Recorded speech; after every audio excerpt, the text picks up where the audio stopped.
Physics जो है chapter 4 पढ़ रहे थे, ठीक है, और चैप्टर 4 जो हम लोग पढ़ रहे थे, ठीक है,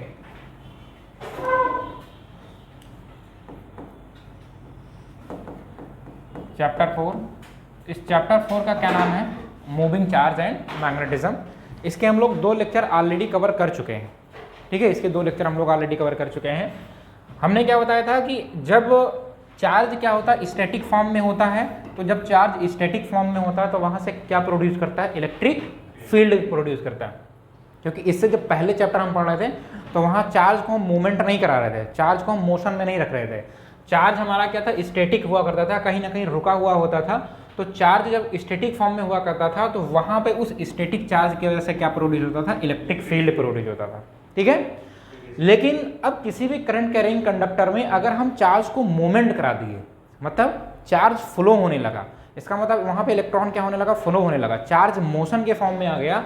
तो जब चार्ज मोशन या मूव करने लगा, मोशन के फॉर्म में आने लगा, तो इस चार्ज के मोशन की वजह से इसमें प्रोड्यूस हुआ क्या, मैग्नेटिक फील्ड। क्या हुआ, मैग्नेटिक फील्ड।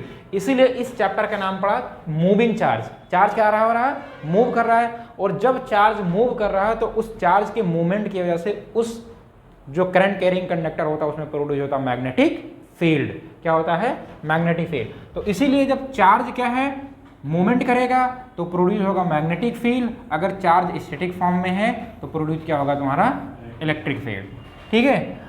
अब यहाँ पे मैंने कुछ चीज़ें बताई थी कि अगर चार्ज तुम्हारा अपवर्ड डायरेक्शन में, देखो कोई करंट कैरिंग कंडक्टर है, अगर करंट की डायरेक्शन तुम्हारी है तो मैग्नेटिक फील्ड की डायरेक्शन क्या होगी, ठीक है, मैग्नेटिक फील्ड क्या होगी, ये तुम्हारी जो है थंब रूल है। थंब रूल में क्या है, अगर ये करंट की डायरेक्शन है तो ये तुम्हारी मैग्नेटिक फील्ड है अपवर्ड डायरेक्शन में। लेकिन यही तुम अगर चेंज कर दे रहे हो, ठीक है, यही तुम अगर क्या कर दे रहे हो, चेंज कर दे रहे हो, इसमें उल्टा दिख रहा होगा, दिख रहा है सही, इसमें करंट की डायरेक्शन को अगर हम चेंज कर दें तो मैग्नेटिक फील्ड की डायरेक्शन क्या हो जाएगी, ये हो जाएगी, ठीक है।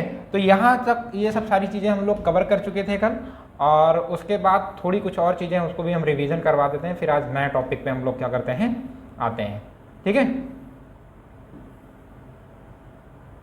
हाँ, यहाँ से भी कुछ चीज़ें थी जिसको हमने बताया था कि अगर इलेक्ट्रिक चार्ज है तो हमने बताया था इलेक्ट्रिक चार्ज की वजह से हमारा इलेक्ट्रिक फील्ड जनरेट होगा, और इलेक्ट्रिक फील्ड से हम जनरेट कर सकते हैं इलेक्ट्रिक चार्ज। उसी तरीके से है, जब चार्ज हमारा मूव कर रहा था तो मूविंग की वजह से मैग्नेटिक फील्ड हो रहा था, और मैग्नेटिक फील्ड से हम लोग क्या प्रोड्यूस कर सकते थे, electric charge, moving electric charge. अब ये सब सारी चीज़ें काफ़ी डिटेल में हम लोग कवर कर चुके थे। उसके बाद यहाँ पे कह रहा है magnetic force on the charge of the particle moving in the magnetic field. तो मैग्नेटिक फील्ड में यहाँ पे हम लोग फार्मूला देखे थे, F = QBV, QBV, या इसी को हम लोग देखते हैं। अगर यहाँ पे हमने कहा था कि अगर ये आपका क्या है, करंट की डायरेक्शन है, मतलब B वेलोसिटी से मूव कर रहा है, और यहाँ पे मैग्नेटिक फील्ड की डायरेक्शन ये है, और ये तुम्हारा फोर्स की डायरेक्शन है। तो मैग्नेटिक फील्ड और करंट के डायरेक्शन में जो करंट की जो मूवमेंट है उसके बीच में अगर एंगल थीटा है तो यहाँ पे हम लोग देखेंगे क्या, F = पढ़ा था, F = QB cross V sine theta, ये हमने पढ़ा था। हमने कहा था when velocity of current and magnetic field, ठीक है, परपेंडिकुलर टू ईच अदर, क्या होगा, परपेंडिकुलर टू ईच अदर, मतलब एक दूसरे से क्या हो गया, परपेंडिकुलर, इस मीन्स थीटा कितना हो जाएगा, इनके बीच में। अभी देखो कोई ना कोई एंगल बनना, 30 डिग्री 60 डिग्री, कोई ना कोई एंगल बनेगा 45 डिग्री, लेकिन इसको अभी क्या कर दें, परपेंडिकुलर कर देंगे मैग्नेटिक फील्ड को। तो यहाँ पे थीटा तुम्हारा कितना हो जाएगा, 90 डिग्री। अगर ये थीटा 90 डिग्री होगा तो साइन थीटा कितना रखेंगे, 90 डिग्री, और साइन 90 की वैल्यू कितनी होती है, 1।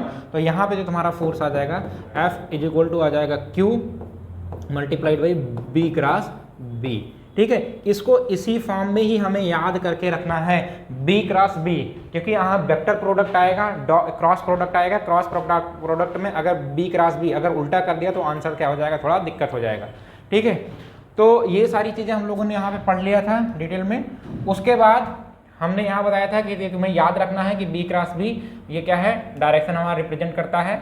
और उसके बाद आगे आते हैं थोड़ा, फ्लेमिंग का लेफ्ट हैंड रूल बता दिया था कि लेफ्ट हैंड रूल जो होता है, फ्लेमिंग का लेफ्ट हैंड रूल ये होता है। अब फ्लेमिंग के लेफ्ट हैंड रूल में क्या होता है कि जो थंब जो बताता है मैग्नेटिक फोर्स की डायरेक्शन बताता है, और जो ये आपका फोर फिंगर होती है, फोर फिंगर आपकी मैग्नेटिक फील्ड की डायरेक्शन बताती है, और आपकी जो मिडिल फिंगर होती है वो करंट की वेलोसिटी या करंट की डायरेक्शन को रिप्रेजेंट करती है। इसलिए इसको हम लोग याद करते हैं FBI, FBI या FVV करके याद कर सकते हो। ये करंट की डायरेक्शन होती है और ये किसकी फील्ड की डायरेक्शन, और ये तीनों एक दूसरे से कैसे होते हैं, परपेंडिकुलर होते हैं इस तरह, ठीक है। उसके बाद यहाँ पे हम लोग आए थे कि motion of the charge particle with be perpendicular to the V. अब कोई भी अगर चार्ज पार्टिकल अगर कोई सर्कुलर मोशन पे क्या कर रहा है, मूवमेंट कर रहा है, मोशन कर रहा है, तो यहाँ पे रेडियस इसकी क्या होगी, r होगी। अब अगर कोई भी करंट है किसी भी कंडक्टर के अंदर, मोशन ऐसे तो होगा, तो अब बताओ यहाँ पे वेलोसिटी क्या होगा, ऐसे होगा। अब बताओ यहाँ पे फोर्स कैसा लगेगा, इनवर्ट लगेगा कि नहीं लगेगा। और फोर्स और ये वेलोसिटी है, मैग्नेटिक फील्ड की डायरेक्शन यही तो होगी, हैं, यही तो होगी मैग्नेटिक फील्ड की डायरेक्शन। अब ये ऐसे अगर हम हर पॉइंट पे यहाँ पे देखा जाए, हर पॉइंट पे देखेंगे तो यहाँ पे वेलोसिटी जो हो जाएगी हमारे चार्ज की क्या हो जाएगी, यहाँ पे हो जाएगी। उसके बाद यहाँ से सेंटर से फोर्स डायरेक्शन F लगेगा, तो मैग्नेटिक फील्ड की डायरेक्शन क्या होगी, यहाँ पे होगी। तो हर एक पॉइंट पे जो करंट की डायरेक्शन क्या होती है वो चेंज हो जाती है, और उसके इनवर्ट जो लगता है वो तुम्हारा क्या लगता है, सेंटीपिटल फोर्स लगता है। अगर कोई भी सर्कुलर पाथ है तो सर्कुलर पाथ पे हमारा क्या लग रहा है, अंदर की तरफ जो फोर्स लग रहा है उसको हम लोग सेंटीपिटल कहते हैं, और जो अंदर से कोई बाहर फोर्स लगता है उसको हम लोग कहते हैं सेंट्रीफ्यूगल फोर्स लगते हैं। जिसमें एक यहाँ पे बाल जो है स्पाइनिंग बाल को जो है स्ट्रिंग से बांधी हुई घुमा रही लड़की, और यहाँ पे जैसे हम देखते हैं कि रोड वगैरह पे हल्का क्या होता है, टर्निंग जहाँ हम मुड़ते हैं वहाँ पे क्या होता है, हल्का सा क्या होता है, डाउन होता है, ठीक है, ये वाला। उसके बाद झूले वगैरह सेंटीपिटल फोर्स देख सकते हैं। अर्थ और सन के बीच में जो हमारा जो फोर्स लगता है उसको हम लोग कहते हैं सेंटीपिटल फोर्स कहते हैं। तो ये चीज़ें भी हमारा हो चुका था। इसमें से हमने क्या किया था कि यहाँ से कुछ डेरिवेशन हमने करवाया था। तो हमने बताया था कि एक चीज़ centripetal force FC equal to क्या होता है, mv²/r होता है, ठीक है, FC²। अब फोर्स मैग्नेटिक फोर्स होता है F इक्वल टू क्या होता है, QB, क्या होता है, QB होता है, यही तो हमने बताया था। अब दोनों फोर्स को अगर इक्वल कर लेंगे तो ये सीधा आ जाएगा mv²/r is equal to QB×B। अब इस B से ये B कट जाएगा, तो अगर हम R निकालेंगे तो R इज इक्वल टू क्या निकल के आएगा, mv/QB। ये हमें याद करने की ज़रूरत है, एक रिलेशन ये था। अब mv/QB ये हमारा निकल गया। उसके बाद कोई भी अगर सर्कुलर पाथ है तो सर्कुलर पाथ पे यहाँ पे क्या लगेगा, टाइम पीरियड लगेगा, तो t is equal to 2πr/b करके। अब यहाँ से इस वैल्यू को v को यहाँ ले जाके इसको पुट कर लेंगे तो हमारा क्या निकल आएगा, टाइम पीरियड निकल आएगा। और टाइम पीरियड सबको पता है कि फ्रीक्वेंसी का क्या होता है, इनवर्सली प्रोपोर्शनल होता है, तो फ्रीक्वेंसी निकल आएगा। उसके बाद एंगुलर वेलोसिटी हम लोग डिनोट करते हैं ओमेगा से, तो b इज इक्वल टू कितना होता है, r क्रॉस क्या होता है, ओमेगा। तो ओमेगा भी हम क्या कर सकते हैं, क्योंकि r की वैल्यू यहाँ से रख के हम ओमेगा की वैल्यू क्या निकाल सकते हैं, एंगुलर वेलोसिटी। तो b/, कितना हो जाएगा, r, ठीक है। तो जितनी भी सारी चीज़ें थी यहाँ पे हम लोग एक बार डेरिवेशन कर लिए थे, और इसी में हम लोग क्या करते हैं, थोड़ा आगे बढ़ते हैं। उसके बाद हम लोग साइक्लोट्रॉन आए थे। साइक्लोट्रॉन हमने बताया था एक ऐसा डिवाइस होता है जो बहुत लार्ज अमाउंट में एनर्जी प्रोड्यूस करता है। अब यहाँ पे कोई भी एक्सेलरेटेड पार्टिकल को अगर हम साइक्लोट्रॉन के अंदर डालते हैं, ये दोनों डीज शेप में होते हैं। डीज शेप का मतलब क्या होता है, यहाँ जो हमारा सोर्स होता है, आयन का सोर्स होता है, और यहाँ पे जो हमारा जो चार्ज पार्टिकल होता है उसका एक्सेलरेशन इतना खतरनाक होता है, मतलब उसकी काइनेटिक एनर्जी बहुत तेज होती है, बहुत ज़्यादा होती है। अब इस डीज के बीच में सबसे बाहर वाली जो लेयर होती है उसको हम लोग कहते हैं वैक्यूम चैम्बर। ये जो बाहर वाली जो लेयर होती है उसको हम लोग वैक्यूम चैम्बर के बाद एक जो आता है हमारा मैग्नेटिक फील्ड चैम्बर आता है। मैग्नेटिक फील्ड चैम्बर के बाद जो होता है, जब हमारा यहाँ से जब सोर्स से आयन सोर्स से हम चार्ज को क्या करते हैं, बहुत हाई काइनेटिक एनर्जी के साथ एक्सेलरेटेड पार्टिकल को मूवमेंट करते हैं, तो हमारा जो यहाँ पे पार्टिकल होता है ये हमारे टारगेट पे आके टकरा के यहाँ से हमें इलेक्ट्रिक फील्ड प्रोड्यूस करता है। तो ये भी सारी चीज़ें हो गई थी। उसके बाद हमारा यहाँ पे हमने देखा था कि साइक्लोट्रॉन की जो काइनेटिक एनर्जी होती है, यहाँ पे हम लोग ने इसको निकाला था b²k²r²/2m, ठीक है। उसके बाद साइक्लोट्रॉन की frequency is equal to f is equal to bq/2πm, ये भी हम लोगों ने देख लिया था। उसी के बाद हमारा आ गया था लॉरेंज फोर्स, और लॉरेंज फोर्स जो हमारा होता है वो हमारा इलेक्ट्रिक फोर्स और मैग्नेटिक फोर्स का जो सम होता है उसी को हम लोग लॉरेंज फोर्स कहते हैं। तो F is equal to force of electric field plus force of magnetic field, ठीक है। तो फोर्स ऑफ इलेक्ट्रिक फील्ड सबको पता है कि F इज इक्वल टू क्या होता है, E इज इक्वल टू क्या होता है, F/Q, यही तो होता है। तो F इज इक्वल टू क्या हो जाएगा, ई क्यू, यही तो था, तो यहाँ पे क्या आ जाएगा ई क्यू आ जाएगा, और प्लस मैग्नेटिक फोर्स अभी क्या निकाला है, magnetic force F is equal to क्या निकाला, क्यू बी क्रॉस बी, यही तो निकाला है, बी क्रॉस बी यही तो निकाला है। अब मैग्नेटिक फोर्स ये एफ एम है और ये क्या है, इलेक्ट्रिक फोर्स है, तो यहाँ पे जब रखेंगे F M is equal to क्या रखेंगे, क्यू, और यहाँ रखेंगे बी क्रॉस बी। जब यहाँ पे रखा तो इन दोनों जगह क्यू क्या हो जाएगा, कॉमन, और ये जो क्यू कॉमन हो जाएगा तो क्यू को हमने लिया कॉमन, तो आ जाएगा तुम्हारा E plus V cross B. ठीक है, तो यहाँ पे हम लोग क्या निकाले थे, इसी को हम लोग क्या कहते हैं, लॉरेंज फोर्स कहते हैं। क्या कहते हैं, लॉरेंज फोर्स। तो लॉरेंज फोर्स से हम लोगों ने क्या किया था कि बहुत आराम से इसको देख लिया था, इसको किसी को कोई दिक्कत नहीं था, सबको समझ में भी आ गया था। उसके बाद यहाँ पे हम लोग वेलोसिटी सिलेक्टर देखते हैं। वेलोसिटी सिलेक्टर में क्या था कि जो हमारी वेलोसिटी होगी, इलेक्ट्रिक फील्ड होगा, मैग्नेटिक फील्ड होगा, ये तीनों आपस में क्या होते हैं, परपेंडिकुलर होते हैं। ठीक है, ये क्या होते हैं, तीनों आपस में क्या होते हैं, परपेंडिकुलर होते हैं, ये भी देख लिया था। उसके बाद हम लोग magnetic force on the current carrying conductor, किसी भी कोई भी करंट कैरिंग कंडक्टर है तो उसमें हम लोग मैग्नेटिक फोर्स देखे थे, F is equal to I B L, F is equal to I B L sine theta करके हम लोग ये देखे थे, F is equal to I B L sine theta. कोई भी करंट कैरिंग कंडक्टर है तो उसमें हम F is equal to I B L sine theta देखे थे। यहाँ पे जैसे मैंने वहाँ पे क्या बताया था कि तुम्हें याद रखना है कि B cross B magnetic force में, ऐसे तुम्हें क्या याद रखना है, यहाँ पे एल क्रॉस क्या याद रखना है, बी याद रखना है। तो ये थोड़ा क्या है कि वेक्टर क्वांटिटी को हम लोग देखते हुए इसको याद रखेंगे। और यहाँ से हम लोग एक क्वेश्चन किए थे, a particle of the mass M charge इतना, तो यहाँ पे हम लोग रेडियस निकाले थे, ये आ गया था। हाँ क्या answer, M B by Q B, M B by Q B ऊपर एम, अच्छा हाँ ये गलत था ना, M B by Q B क्या होगा, M B by Q B या वी क्यू, से कोई दिक्कत नहीं। उसके बाद एक क्वेश्चन हम लोग कल ये लगाए थे, क्योंकि ये तुम्हारा लॉरेंज फोर्स से था। अगर लॉरेंज फोर्स का अगर तुम्हें क्रॉस प्रोडक्ट नहीं पता है तो नहीं लगा पाओगे, क्योंकि इसमें। उसके बाद यहाँ पे हम लोग बायो सेवर्ट देखे थे, हमने कहा था कोई भी करंट कैरिंग कंडक्टर है और ये करंट कैरिंग कंडक्टर तुम्हारा ऐसा कुछ दिखता है, और करंट कैरिंग कंडक्टर का ये जो स्मॉल डिस्टेंस है उसको हम लोग डीएल से डिनोट किए। अब हम किसी भी करंट कैरिंग कंडक्टर पे किसी एक पर्टिकुलर पॉइंट पे हम मैग्नेटिक फील्ड निकालेंगे। क्या निकालेंगे, अगर ये करंट की डायरेक्शन है तो ये मैग्नेटिक फील्ड की डायरेक्शन है। अब इस पॉइंट को हमने क्या मान लिया, P, तो इस फील्ड पे मैग्नेटिक फील्ड क्या है, B है। अब करंट और मैग्नेटिक फील्ड के बीच में कुछ ना कुछ एंगल बनेगा, वो एंगल क्या रिप्रेजेंट कर रहा है, थीटा। अब कुछ ना कुछ डिस्टेंस होगा, तो यहाँ पे हम लोग निकाले थे, यहाँ जो हमने निकाले थे कि हमारा मैग्नेटिक फील्ड डायरेक्टली प्रोपोर्शनल किसके होगा, करंट के। मैग्नेटिक फील्ड डायरेक्टली प्रोपोर्शनल होगा डिस्टेंस बिटवीन दी डीएल के, और मैग्नेटिक फील्ड जो होगा डायरेक्टली प्रोपोर्शनल होगा साइन थीटा के। उसके बाद मैग्नेटिक फील्ड हमारा इनवर्सली प्रोपोर्शनल होगा distance between, inversely proportional to square root of square. तो यहाँ पे हम लोग निकाले थे dv इज इक्वल टू क्या निकाले थे, dv is equal to mu nought, और ये 4 पाई जो हमारा आया था, ये हमारा क्या आया था, डायरेक्टली प्रोपोर्शनल कांस्टेंट आया था।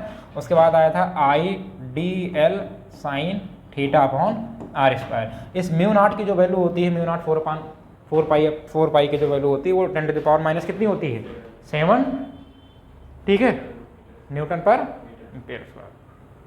उसके बाद बायोसेवर्ट का यूज, बायोसेवर्ट का इंपॉर्टेंस। उसके बाद magnetic field at the centre of the circular coil of the, तो मैग्नेटिक फील्ड हम लोग जो है सर्कुलर कॉइल पे जब निकाले थे तो सेमी सर्किल का अलग निकाले थे, और जब हम सर्कुलर का निकाले थे तो dv equal to mu not I upon 2r निकला था। ठीक है, जब हम सेमी सर्किल का निकाले थे तो सेमी का मतलब आधा कर देंगे, तो जो आधा करेंगे तो क्या 1/2 से क्या करेंगे मल्टीप्लाई, तो mu not I upon 4r। ठीक है, उसके बाद हम लोग एक सेक्टर का निकाले थे, किसी भी सेक्टर पार्ट का क्या dv equal to mu not I upon 2r, ये हमारा क्या होता है सर्कुलर का। अब उस सर्कुलर पार्ट में सेक्टर जितना है, मान लो ये थीटा है तो थीटा बाई 360 का जितना भी पार्ट होगा, समझ में आए, तो ये भी निकाल थे। उसके बाद एक ये निकाल थे, उसके बाद एक ये निकाले थे। उसके बाद यहाँ पे हम लोग magnetic field at the point of the axis of the circular पे, तो एक्सिस ऑफ द सर्कुलर पे हम लोग b equal to mu nought upon 4 pi 2 pi n i अपॉन r। ठीक है, magnetic field line, magnetic field की line जैसे हमारी इलेक्ट्रिक फील्ड लाइन की प्रॉपर्टीज होती है, वैसे हमारी क्या होती है मैग्नेटिक फील्ड लाइन की क्या होती है प्रॉपर्टीज होती है, जिसमें हमारा यहाँ पे क्लोज लूप बनाता है मैग्नेटिक फील्ड, वहाँ पे क्लोज लूप, वहाँ पे क्लोज कर्व बनाता था, वहाँ पे कर्व बना रहा है, यहाँ से क्या बना रहा था लूप बना रहा था। टेंजेंट वहाँ भी ड्रॉ कर सकते थे, टेंजेंट यहाँ पे कोई भी मैग्नेटिक फील्ड लाइन एक दूसरे को कभी कट नहीं करती थी, यहाँ पे जो हमारी इलेक्ट्रिक फील्ड लाइन जो होती थी वहाँ पे भी एक दूसरे को कट नहीं कर सकती थी। ठीक है, तो ये कुछ बातें जो थी ये हम लोग कर चुके थे। उसके बाद एम्पियर सर्क्यूटल लॉ, जैसे हम लोग वहाँ पे गॉस लॉ पढ़े थे, क्या पढ़े थे, गॉस लॉ पढ़े थे, उसी के बेस पे जो हमारा है एम्पियर सर्कुलर लॉ था, the close integration B dot D L is equal to mu not I close, मतलब करंट जितना क्या था क्लोज, मतलब उस जो ये पूरा आपका जो है ये सरफेस था, आर्बिट्री सरफेस था, इसका टोटल करंट क्या था, उसी को हम लोग कहते हैं close. Magnetic field of point of the due to the along of the B is equal to mu not I upon 2 pi R. उसके बाद यहाँ पे हम लोग ये पढ़ के हम लोग यही शायद खत्म कर दिए थे ना यहाँ पे, तो यहाँ पे इसको पढ़ के हम लोग खत्म कर दिए थे। अब आज हम आते हैं, आज हम लोग जो नया करते हैं और आज हम लोगों को चैप्टर फिनिश भी करना है।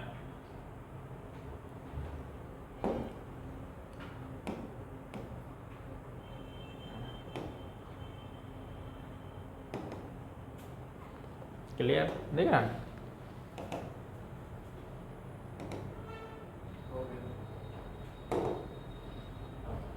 हो गए?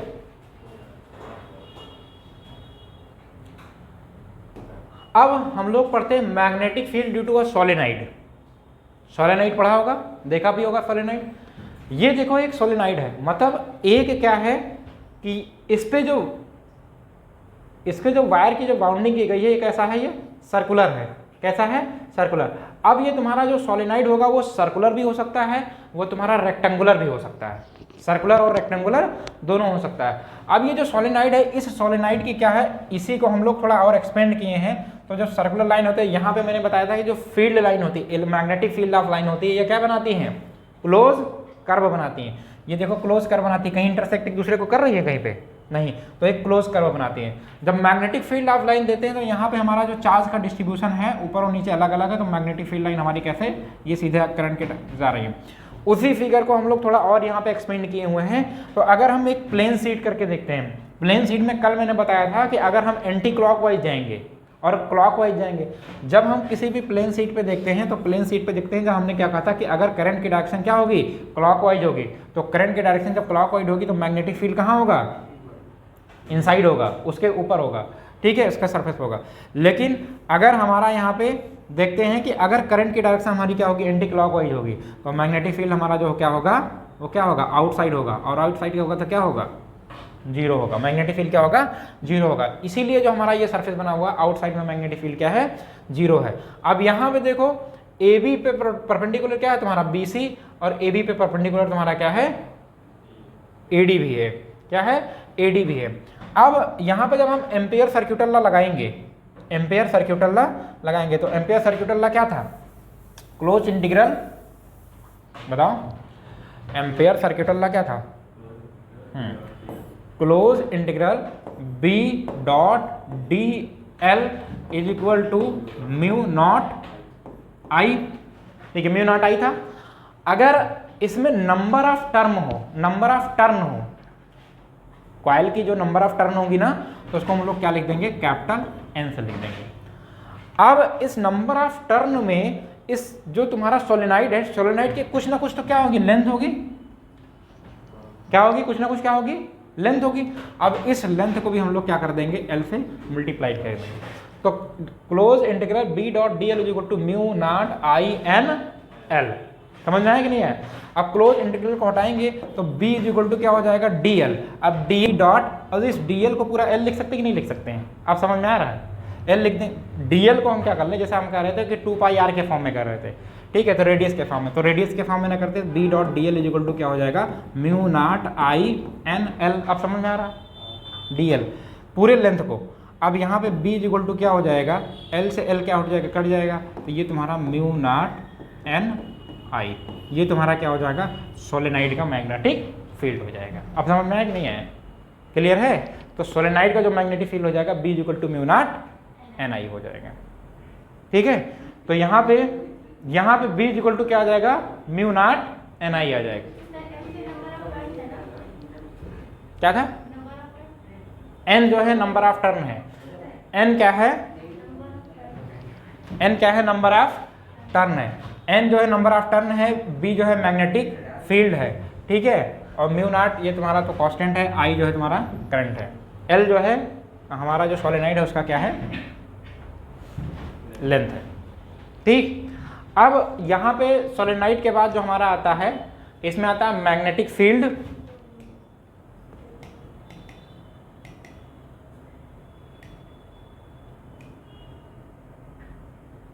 हो गया। देखो अब तुम्हारा आता है magnetic field due to a toroid. Solenoid की तरह तुम्हारा टोराइड भी होता है, लेकिन अब उसका शेप और उसके शेप में क्या होता है, थोड़ा सा डिफरेंस होता है। शेप में क्या होता है, थोड़ा सा डिफरेंस होता है। अब शेप में डिफरेंस क्या होता है, अभी यही देखो शेप में, अब यहां पे तुम्हें रेडियस लेके लगाना पड़ेगा। क्या करना पड़ेगा, रेडियस लेके लगाना पड़ेगा। अब यहां पे कह रहा है कि जो टोराइड है, toroid is a hollow ring which of the large number of the closely space terms of the conducting wire of the wound it may of the treated of the long solenoid. अब long solenoid bent into the shape of the doughnut. If the current I is the pass through the it, the magnetic field of the line inside the toroid will be the concentric circle। concentric circle का मतलब जितने भी magnetic field line आएंगे सबके सबका circle क्या होगा, सबके सब सेंटर क्या होगा, सेम होगा। ठीक है, सेंटर क्या होगा, सेम होगा। अब जब तुम्हारा सेंटर क्या होगा, सभी का सेम होगा, तो उसके बाद हम यहाँ पे देखते हैं, यहाँ पे जो हमारा टोराइड है, यहाँ पे जो टोराइड है, यहाँ पे देखो बाउंडिंग कैसे की गई है।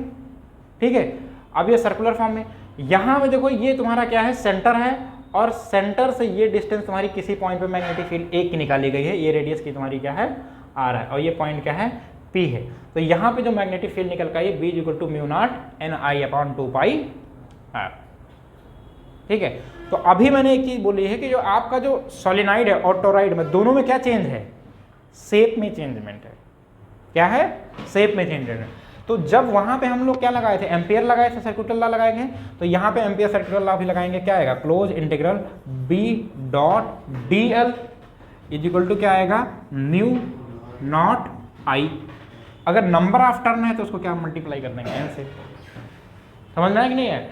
अब वहां पे क्लोज इंटीग्रल हटाएंगे तो बी डॉट, अच्छा देखो ये डी एल है, डी एल है, तो अगर रेडियस आर है तो उसका सरकमफ्रेंस कितना होगा, 2 पाई आर ही तो होगा, तो इसको मल्टीप्लाई करेंगे 2 पाई आर से।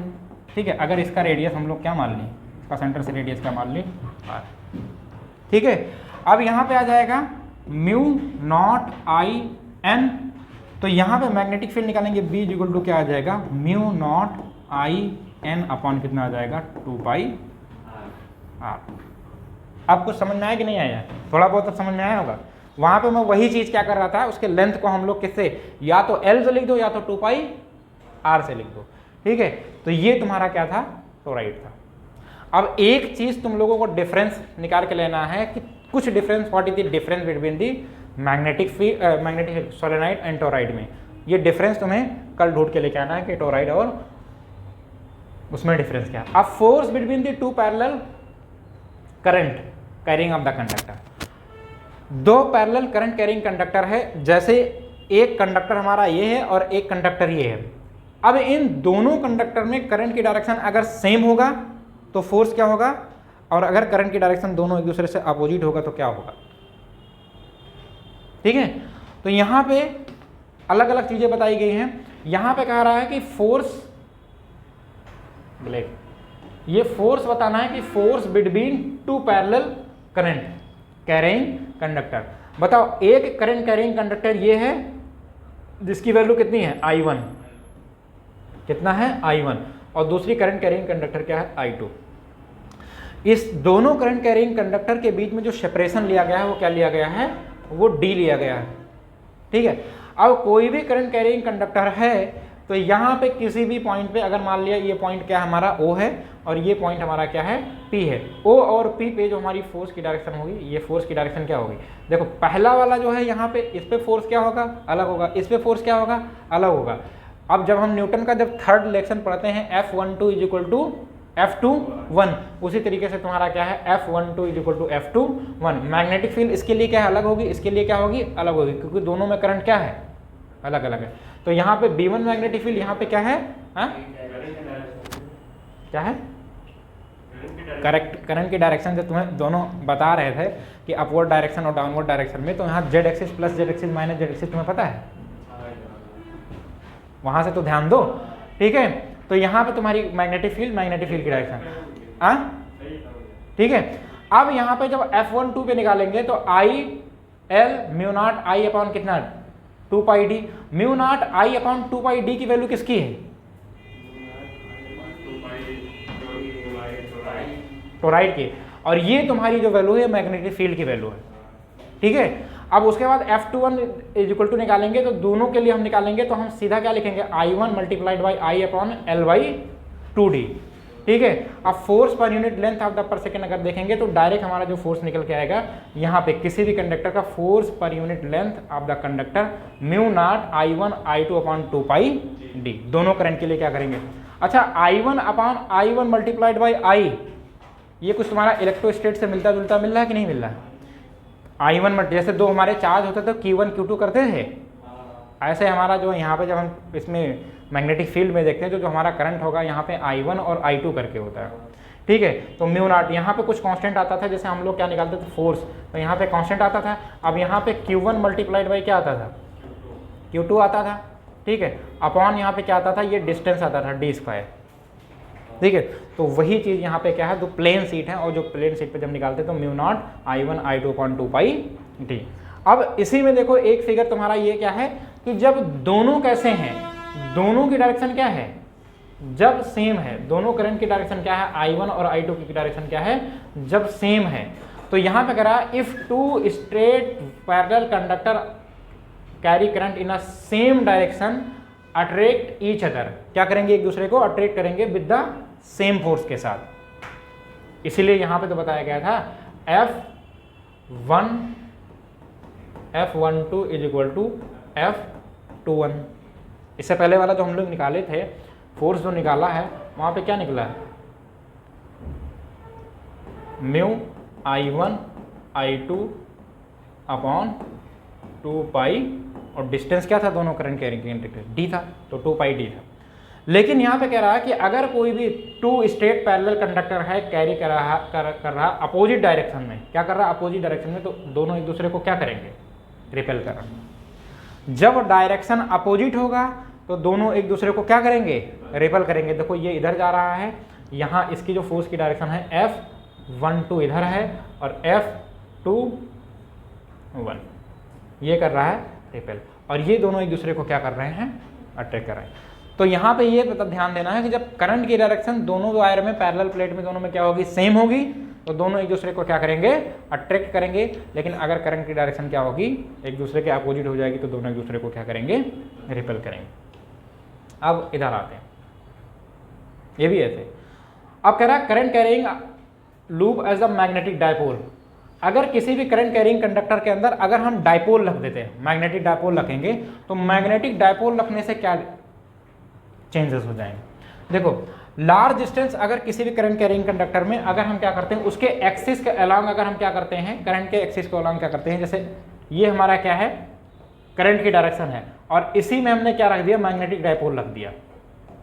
तो मैग्नेटिक डायपोल जब हम रखेंगे तो मैग्नेटिक डायपोल रखने के लिए B equal to mu nought IA upon 2 pi x cube, ठीक है। एक्सिस के अलोंग जब हम इलेक्ट्रिक फील्ड निकालते थे, पोटेंशियल निकालते थे, तो वहां पे जो एक्सिस के अलोंग निकालते थे, नीचे हमारा क्या था, इलेक्ट्रिक फील्ड निकालते थे, E इक्वल टू क्या आता था, 2pk अपॉन कितना निकलता था, d क्यूब x क्यूब, यही होता था कि नहीं होता था। तो जब एक्सिस के अलोंग निकालेंगे तो यही तुम्हारा क्या, उससे मिलता जुलता है 2IA अपॉन क्या है, x क्यूब। अगर थोड़ा सा दिमाग लगाओगे तो उसी से कुछ मिलता जुलता है,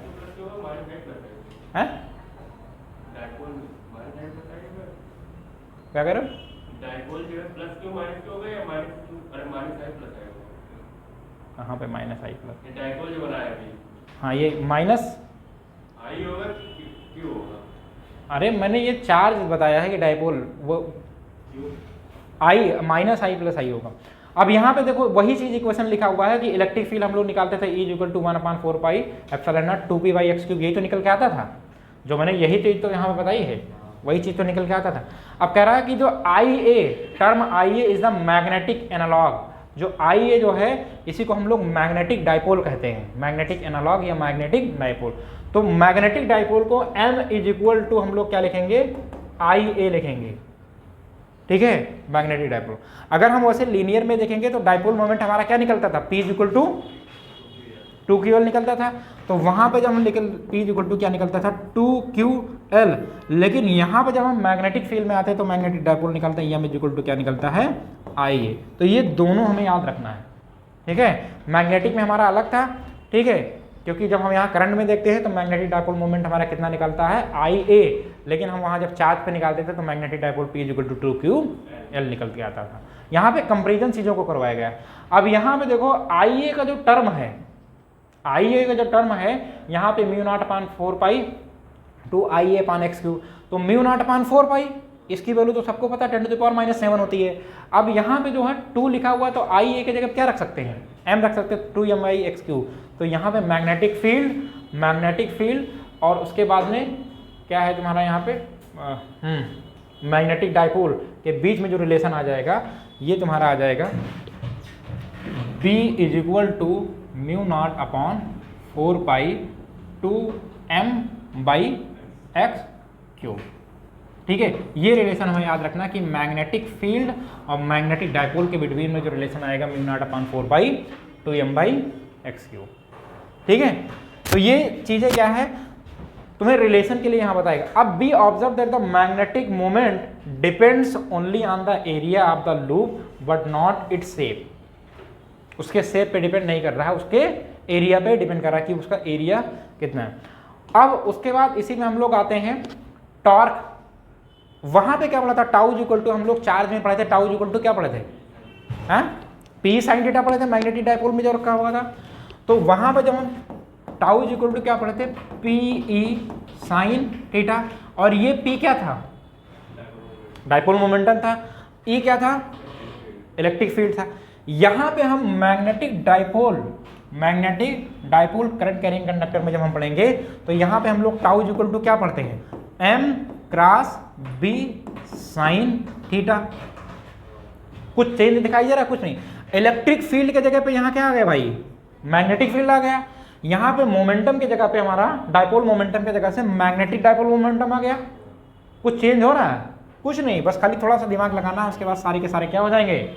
अब कोई भी चीज यहां पे जब करंट देखते हैं तो मैग्नेटिक डायपोल मोमेंटम मैक्सिमम कब होगा, मैग्नेटिक डायपोल मोमेंट मैक्सिमम कब होगा, जब थीटा तुम्हारा कितना होगा, 90 डिग्री होगा। तो ये आ जाएगा तुम्हारा थीटा कितना होगा, 90 डिग्री होगा, तो आ जाएगा m क्रॉस b, ठीक है। ऐसे यहाँ पे हम जो हम क्या नाम है इलेक्ट्रिक डायपोल निकालते थे, इलेक्ट्रिक टॉर्क निकालते थे, तो वहाँ पे हमारा मैक्सिमम क्या हो जाता था, हमारा जो डायपोल मोमेंटम की डायरेक्शन क्या हो जाती थी इलेक्ट्रिक फील्ड में, 90 डिग्री हो जाती थी, ठीक है। वहाँ पे डायग्राम ऐसे कुछ बनाते थे कि नहीं बनाते थे, ये इलेक्ट्रिक फील्ड थी पूरी, ठीक है, और ये ऐसे तो डायपोल रखा था, तो इलेक्ट्रिक फील्ड से डायपोल यहाँ पे नेगेटिव क्यू प्लस क्यू, ये क्या था, कुछ एंगल बनता था। लेकिन अब इसी को हम परपेंडिकुलर कर दें, ठीक है, माइनस क्यू और प्लस क्यू जब परपेंडिकुलर कर देंगे तो ये थीटा कितना हो जाता था, 90 डिग्री। तो वही ये भी सेम है, उसमें कुछ थोड़े ना है, ठीक है।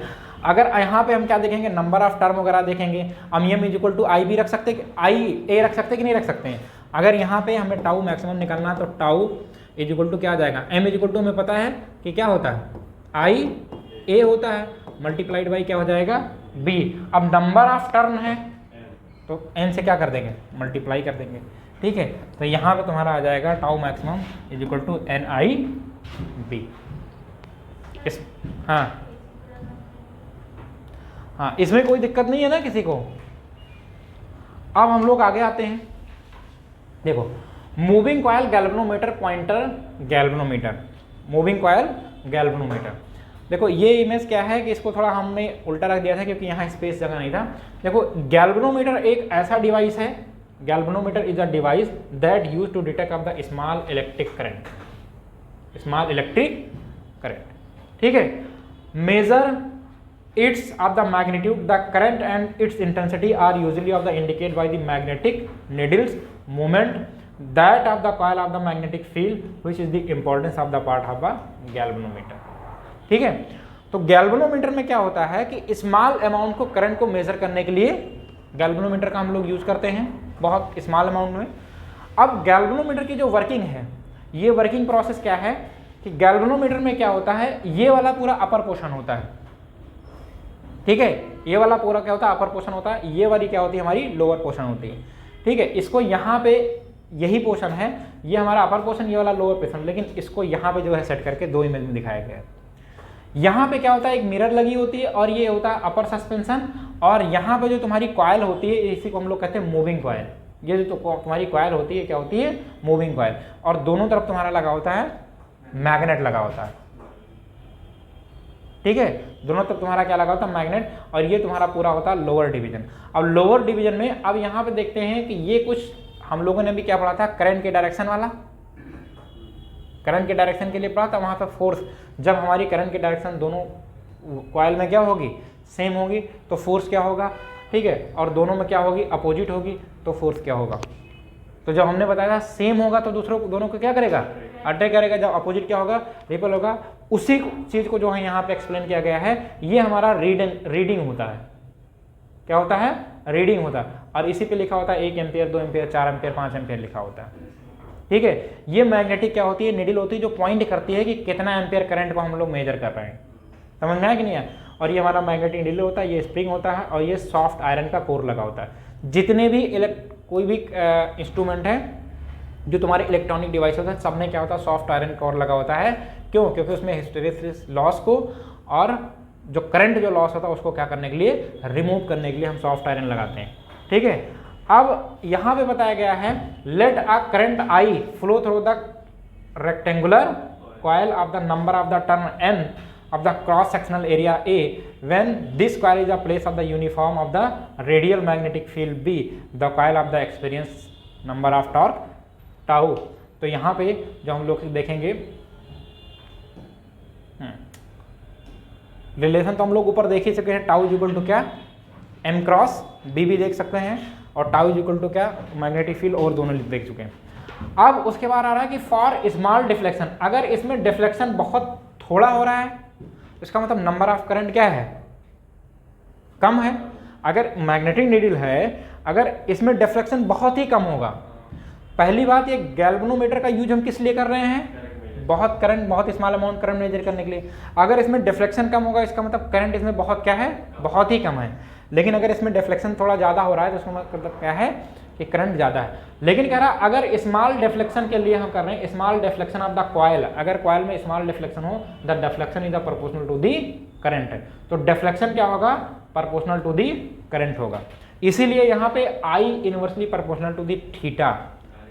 डिफ्लेक्शन मतलब क्या है कि अगर तुम्हारा मूविंग गैल्वेनोमीटर है, ये देखो, अब ये जो थीटा क्या है, ये थीटा जो तुम्हारा, ये यहाँ से डिफ्लेक्शन कितना होगा, समझ में आया। ये अब थीटा यहाँ पे परपेंडिकुलर पे जा रहा है, 90 डिग्री पे जा रहा है। अब जब भी तुम्हारा होगा तो ये यहाँ यहीं पे तो होगा।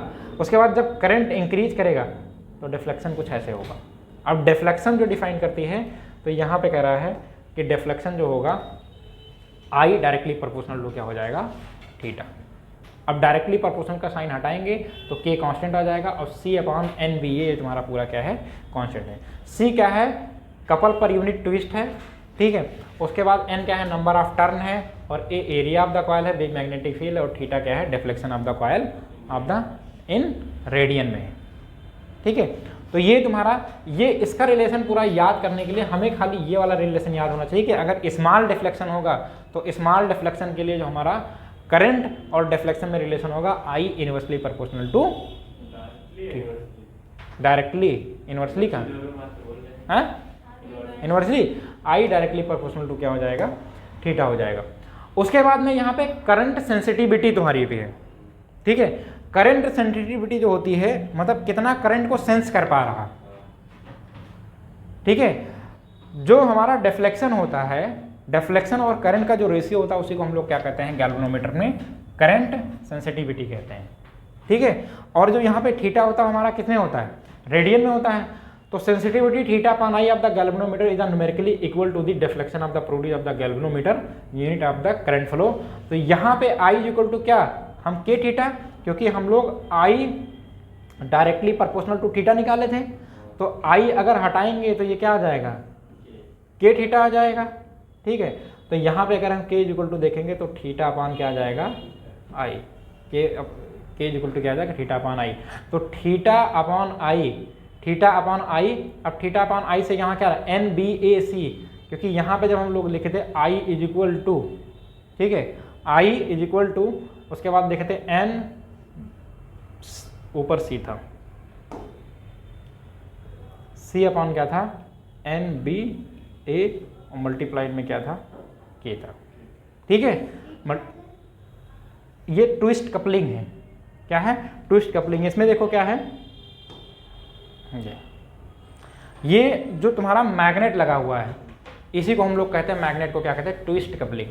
ठीक है, और इसमें जब हम लोगों ने यहाँ देखा तो I equal to K theta, तो theta is equal to I या I by K is equal to N B A, ये गैल्वेनोमीटर को हम लोग क्या कहते हैं? सेंसिटिविटी। या सीधे हम K is equal to theta upon I को हम लोग क्या कहते हैं? सेंसिटिविटी। ठीक है, के को हम लोग क्या कहेंगे यहाँ पे? करंट सेंसिटिविटी कहेंगे। ठीक, अब उसके बाद यहाँ पे आता है conversion of the point meter and point meter of the galvanometer into a ammeter. ये थोड़ा क्या है कि ये दो तीन चीज़ें क्या है उसमें हमने जो है सीपी सिंह से निकाल के डाल दी है, क्योंकि इसका लेवल क्या है? थोड़ा हाई है। तो अगर कहो तो इसको बता देते हैं, ठीक है, नहीं तो उसके बाद दो चीज़ें हैं, उसके बाद क्या है यहाँ से तुम्हारा क्वेश्चन स्टार्ट है। ठीक है, देख लो।